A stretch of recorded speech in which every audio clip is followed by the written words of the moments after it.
Today, I'd like to talk about the contrast between fruitful worship and barren criticism. I'm going to read here from 2 Samuel chapter 6, starting at verse 21, where we read, "So David said to Michal, 'It was before the Lord who chose me instead of your father and all his house to appoint me over the people of the Lord, over Israel. Therefore I will play music before the Lord. And I will be even more undignified than this, and will be humble in my own sight. But as for the maidservant of whom you have spoken, by them I will be held in honor.' Therefore Michal, the daughter of Saul, had no children to the day of her death." It was a great day. The Ark of the Covenant came to Israel, into Jerusalem, in all obedience and honor to the Lord. On that day, David didn't wear his royal robes. He wore a linen ephod. It was sort of an apron or a tunic, and he danced before the Lord with the priests in the procession. David's wife, Michal, didn't like it.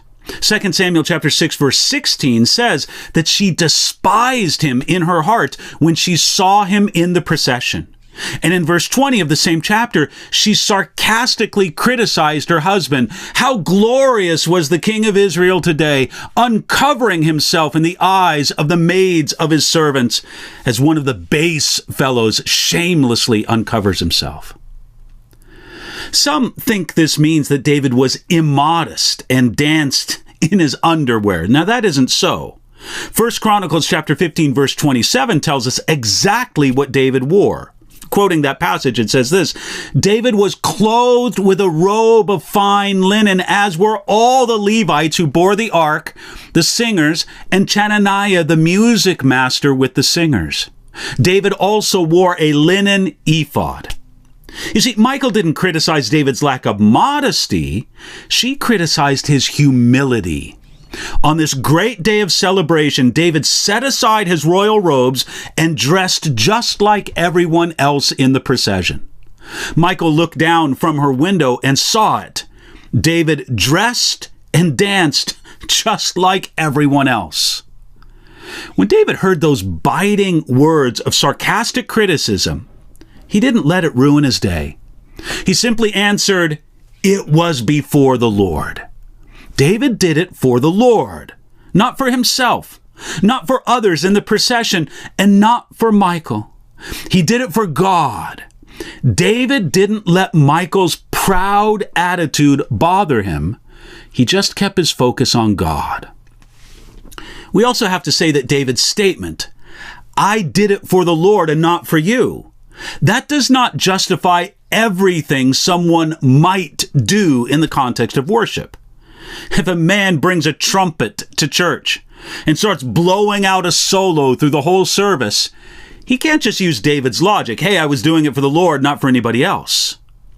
When David considered the context of the procession and the whole setting, his conscience was clear. He knew that his dancing wasn't inappropriate to the setting or the context. Someone who acts inappropriately to the setting or the context of a meeting can't simply justify it by saying, "Hey, I was doing it for the Lord." Then David went deeper in his reply to Michal. He said that he would be even more humble in his own sight. This shows that what David did was humbling to him. He didn't dance to show how spiritual he was to other people. Yet David knew that whatever Michal's opinion of him was, it couldn't be more humble than his own view of himself. The end result of it all was that Michal, the daughter of Saul and the wife of David, was barren and had no children to her dying day. Her barrenness was not necessarily the result of divine judgment. It may be that David never had marital relations with her again. Nevertheless, the principle stands that there is often barrenness in the life and the ministry of those who are overly critical, especially those who criticize out of pride.